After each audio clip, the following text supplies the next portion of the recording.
our second episode of Behind the Sessions.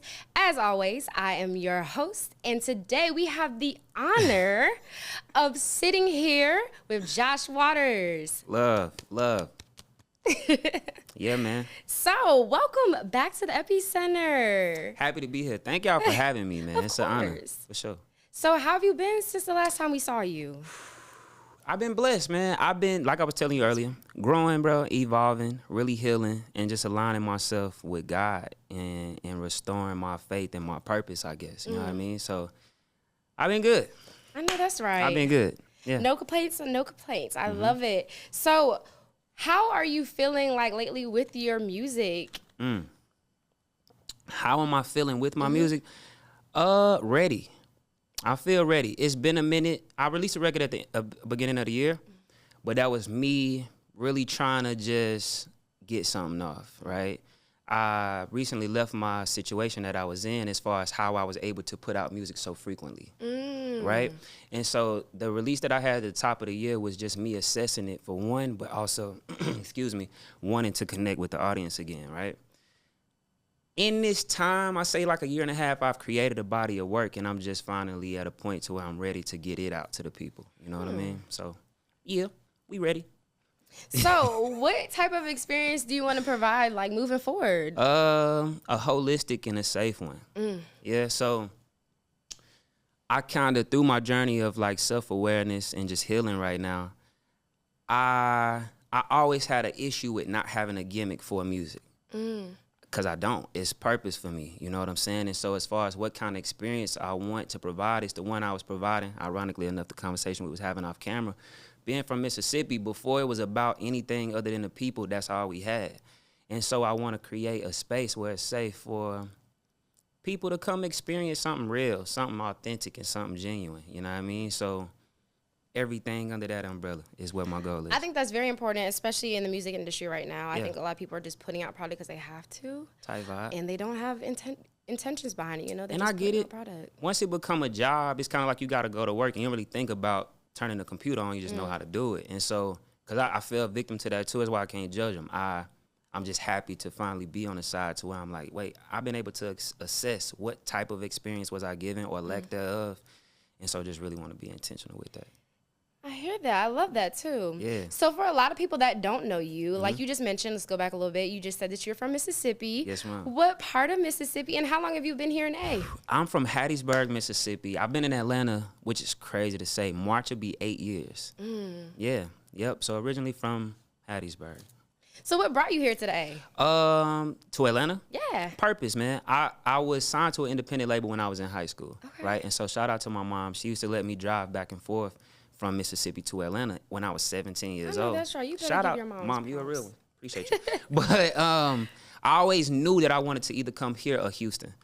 Mississippi is an amazing place to like raise a family, things like that. But it's when you want a little more, it's like, where do I go? I didn't want to go to LA or New York. That felt too far. You know what I mean? So Atlanta was like the closest space to be able to always kind of dip back to the crib if I need to. So what made you choose Atlanta over Houston? Oh, man, such a loaded question. So many reasons. I think for starters, Houston, shout out to Houston, man. Shout out to UGK. They just didn't have the music scene at that time, right? So being here 8 years, if you can remember and just imagine, Atlanta was like, I kind of caught the tail end of the bubbling era. Like Migos was going crazy, 15, 16, you know what I'm saying? It's so that transition old Atlanta. It was, you feel me? I kind of caught the tail end of the old Atlanta, I guess. Some may say different. I'll let you decide. But I agree. I thank you. But no, I came because it was just the music scene for one, and it felt a little more diverse. Atlanta was that place where I'm like, every time I go to a Walmart, I'm seeing different cultures, different types of people from different backgrounds. And for me, I had never seen that. Not to say that Houston don't have it, but the experience that I personally had in Atlanta, I was just drawn to that. Well, I guess I'm biased, but there's no place like Atlanta. Turn me up. You like, okay, all right. So you talked about you started music when you were young. Did I get that right? So what did you want to be when you grew up before you decided to pursue music? A veterinarian. Really? Yeah, I love animals. To this day, I like recently found a stable. I forget the name of it, but it's somewhere in Smyrna. And I'm kind of comparing prices right now. I think they want $90 for the horseback riding, and this other stable want $80. So we gonna see. But yeah, no, I love animals. I used to breed dogs in high school and stuff like that. Like I was Dr. Doolittle for real. And I think music just kind of overpowered the calling for animals. Yeah. So if a person didn't hear music before, what could they expect at a Josh Waters show? Ah, man. Yo, I'm really good at performing. I'm really good at performing. High energy. I think when I tell them I do R&B, they expecting crooning the whole night. I pick my production so that I can like jump around, hop on a speaker if I need to. But like I kind of perform like a rapper. Shout out to Mississippi. I grew up watching like Big Crit, man, and he put on one of the greatest shows to me. And I was always trying to figure out how to make that, you know, translate on an R&B set, bro. So what do you expect? High energy, some authentic energy, some conviction. That boy might start preaching. Nothing too crazy, but a good show. A good show. Yeah. Amen, amen. Come on, somebody. So what is your songwriting process or creative process like? Any special routines that are organic to you? Yeah, I would say too. I just had this conversation probably 3 days ago. It's very simple, but it's one or two options. If I'm being hired to write, then I know how to write for speed. The intention as far as something true and honest is always there, but I know how to write behind the mic, go lay melody tracks, stuff like that, right? My preference is a conversation about something I'm really experiencing or whoever I'm writing for and pulling from that, right? And then we go in and create from that space. So when I'm writing, bro, I'm trying to channel my truth. I feel like that's one of the beauties when it comes to the power of music. Is like, how can you connect with people? And I'm not turning up every day. I'm not in the club every night. So I just try to be intentional with the song and how to communicate that in a way that don't bore y'all. Yeah. So you come from, and you are currently, two places that are very, have a rich Black musical influence. Yeah. So with that being said, how do you see your legacy continuing that? Man, I think that is a great question. I think I'll continue to, my goal is just to leave something positive. That's really it. I think certain artists are like music heads, right? And when I say music heads, like they play instruments, instrumentalists. That's a better way to put it. Some people are like studio junkies, want to be in there all night. I actually don't. I'm here to do my job, catch that vibe. Once that energy is exhausted, I'm out of here, right? And so that's kind of how I see my legacy. Is like I'm here to exhaust the space, to exhaust an energy. And I guess when I'm done and when I'm gone, that's what I want to be remembered for, like being impactful. Yeah. So I was going to ask you this one question, but you already mentioned that Big Crit was like a big influence on you. Yeah, for sure. How did you discover him, and what would you say is your favorite piece from him? Okay, one of my favorite piece for him, that was the back end of that question. Okay, first of all, shout out to Big Crit, man. Shout out to Mississippi. My intro to him was actually my cousin, Miss Smurf. So you went to Jackson State. So old Jackson State heads know about Miss Smurf. She used to have this record called Eat It Anyway. She was doing what like Megan Thee Stallion them doing now back in 05, 06. And so I can remember being a kid back in 09, 2010. She telling me, I'm in high school, she like, yo, you need to know about Big Crit. This is the next thing from the state. And I remember being 17, she brings me, I think Crit did a concert for Al Jefferson in Jackson for his birthday. She sneaked me in the club. I'm like 16, 17. I meet him for the first time, and that's kind of where the relationship started. But yeah, that was my intro to him. I was a fan of the person and the artistry ever since, man. So you already mentioned Big Crit. Yep. But who else is considered like your favorite artist, or you would say is part of your catalog? Yeah, my top inspirations right now, I gotta go with Erykah Badu. Has always been one. Pisces twin. Shout out to Auntie. Can't wait to meet you. I am a huge fan of alternative music. Okay, so Tizo Touchdown, he getting heavy rotations right now. Billie Eilish, I'm extremely inspired by what she and Phineas are doing sonically. anybody who making something that I could feel, I typically gravitate towards that. So I guess I can't say outside of those 3 or 4, it's not one specific person, but anything that come with something that I can connect to. So I know that you're on this health and wellness and spiritual journey. Yeah. What brought you to that? Was there a specific like climax that brought you to this point? Kind of the same answer to the question as far as what brought me to Atlanta. Purpose. Okay, yeah. I think as a kid, I always knew that I was supposed to like preach or deliver some message, right? And whether that was in the pulpit or on the podcast, I knew that I started to notice like, yo, when I talk, people listen. And not only do they listen, but I can always tell when it's not me. Like, that was God. That worked. That connected. I'm just as mind blown as you. Ask me what I said. That was God. Trust me. I don't even remember. But so I always had that type of energy on me, man. And it was always confusing with music. Like, I don't necessarily want to do gospel music. Doing mainstream, you know what I'm saying, quote unquote secular music. It was always an interesting line to walk. You feel me? And so when I took this step back this past year and a half to really just do the interpersonal work and assess certain things, I think the call was always there, but it was just a clear space for me to use wellness as the answer to what I was looking for, if that makes sense. And so, yeah, I think it was just an extension of the purpose for this particular season. Yeah. Divine alignment. Love it, love it, love it. How important do you think that the indie and underground music scene is?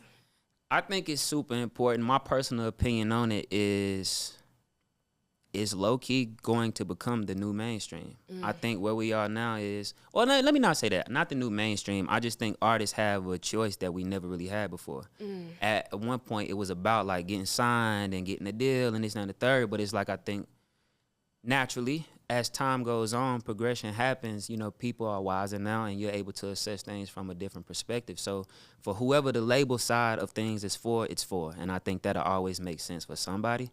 But I also think, independence direct to consumer is a level of freedom that we've never been able to witness in this side of the game. And so if you already big and you've been signed and you already have a following, independence makes so much sense to me because you get to control how this goes. For independent or for new artists that's coming up, if you can figure out how to hone in on a brand and an audience of people that support you, that is what the major label wants anyway. They're not going to call you, bro, until they see some type of brand or audience. That's the point. So when you get to the point to where they're calling you, you should make a decision. Do I want to partner with them? Or they're here for a reason. Could I continue to grow this on my own and see more revenue, affect more people, have more control? So I think independent artists in that space in general is just important. I think they're going to become the forefront. That is free game for real. Yeah, respect. Especially to aspiring indie artists. Hey, I told you. You heard it right here.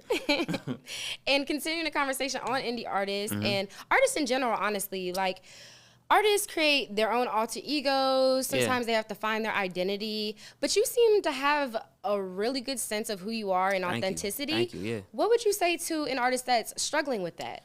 Bro, let go. Let go. The people try to make it seem like it's this holistic gumbo that you can take to fix that. You could be holistic. Wellness is just an approach to freedom.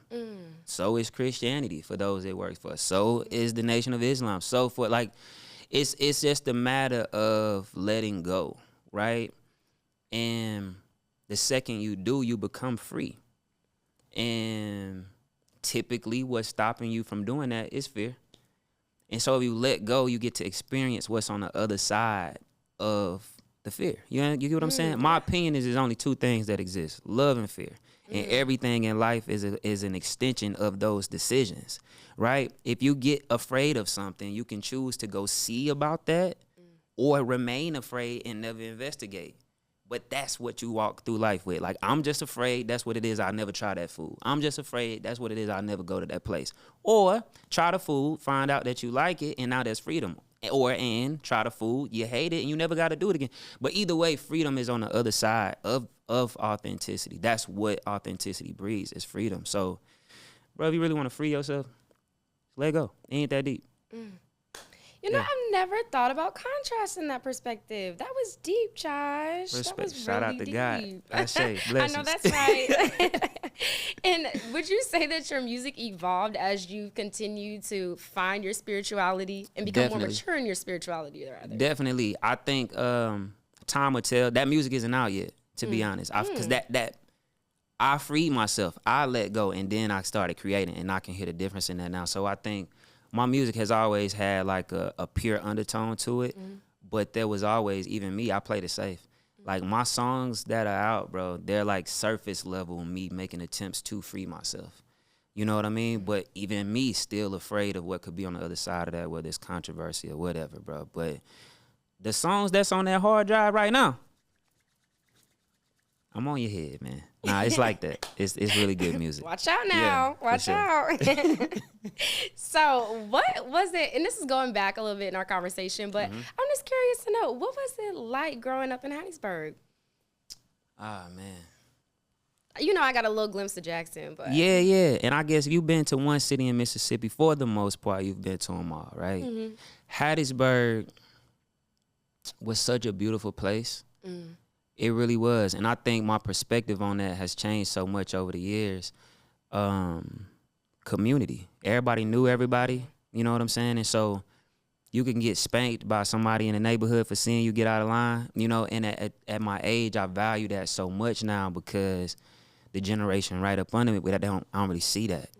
You feel me? And so I'm friends with everybody that I came up with for the most part as a child. You know what I mean? And so just a very tight-knit community, bro.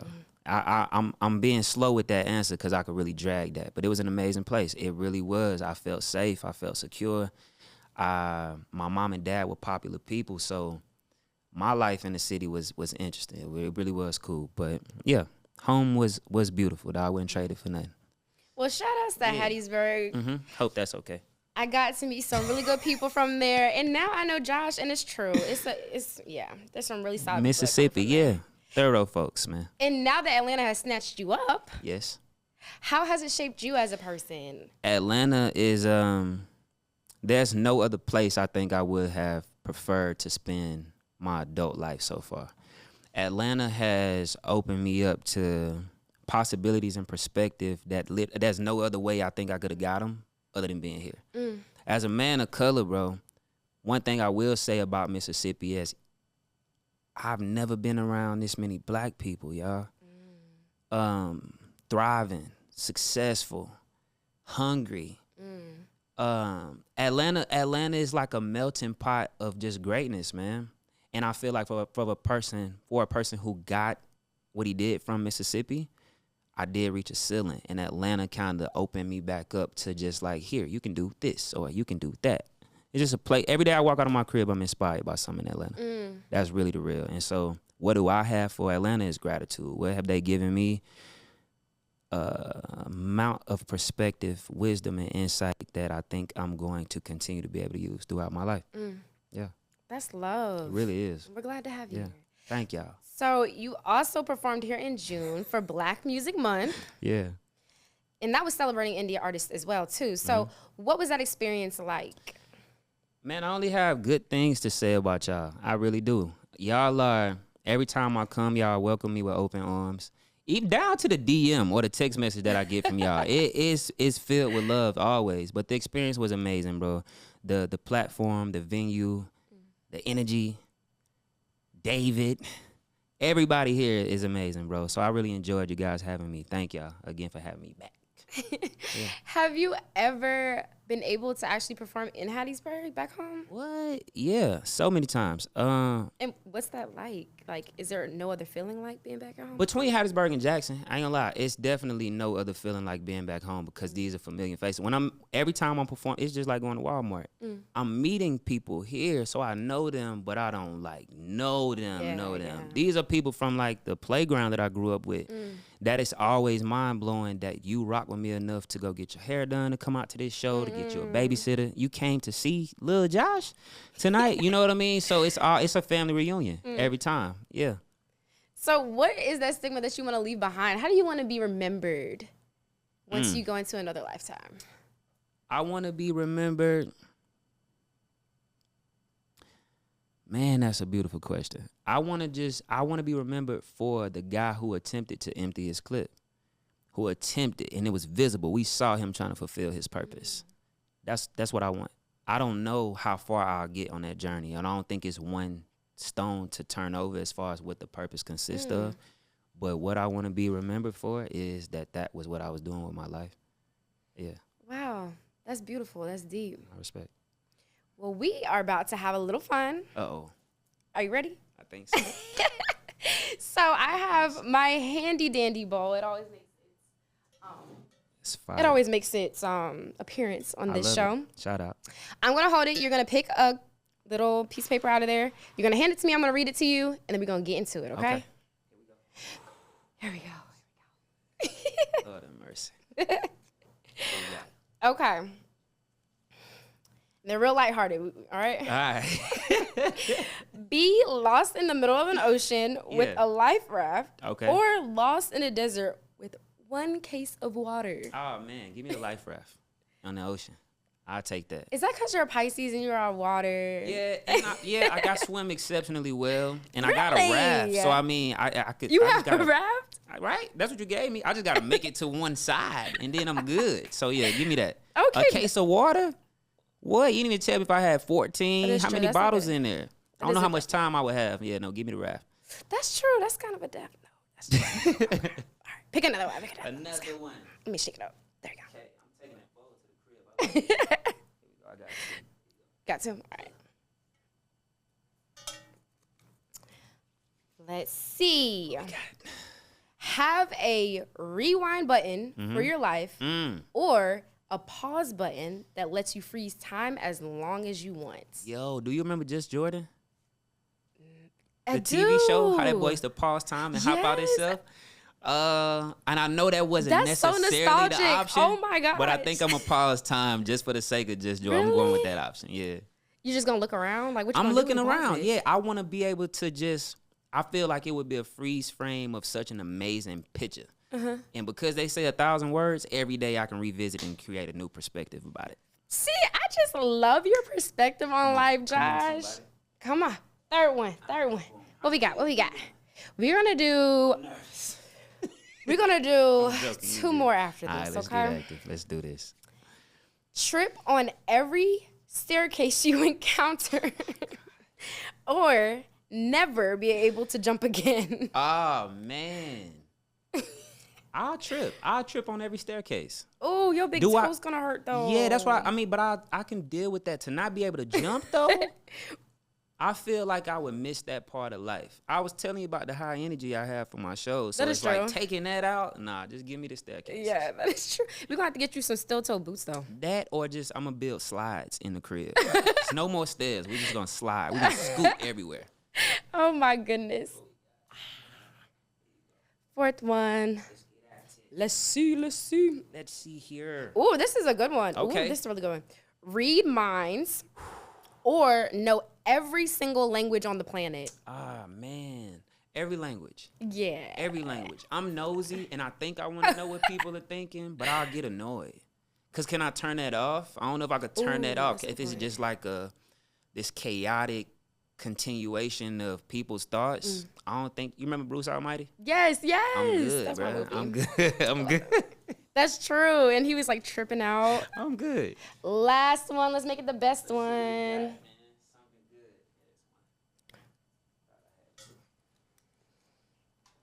Erase a single regret from your past, or get a 1-minute preview of your happiest moment in the future. Ooh. That's good. That's real good. I don't think I have any regrets in my life, genuinely. But I also, that's tough because I gotta pick one, right? Yeah, you do. Because I don't really want to see the future. I think it'll blow it for me. Oh man, let's erase a moment. I just thought of two moments that I could erase. Two? You can only. Okay. It's either one or the other. Okay, I'm erasing the moment. Get out of there. Actually. Well, that was fun. That was fire. I rock. That wasn't too bad. I was nervous, but that was good. Well, before we go, we have one last important question for you. Yes, ma'am. What can we expect moving forward from Josh Waters? We want to know. We want to know all the details. Any shows, any new projects? What's going on? New music, man. I think just a complete rebranding. Like I've been away, to be honest. At least that's how I feel about it. I've only been on social media in the wellness space for the most part, outside of what I've been able to do with y'all. But I think just newness. It's been long enough, guys. Expect some new music. For my following, by my birthday, I have something out there. How can we find you on your platform, social media? Yeah, y'all can find me everywhere at Josh Waters Music, man. And depending on what time of the day it is, I might follow you back. Aww. Well, it's been an absolute pleasure sitting down with you today. Likewise. And chopping it up. Yes, ma'am. We can't wait to hear more from you. Blessings. Yes, ma'am. Thank you guys for joining us on our second episode of Behind the Sessions. As always, I am your host, Elena Williams, and we cannot wait to see you on our next episode. Be sure to follow us on our social media platforms, Rec Live ATL, and we'll see you next time. Down, down, down.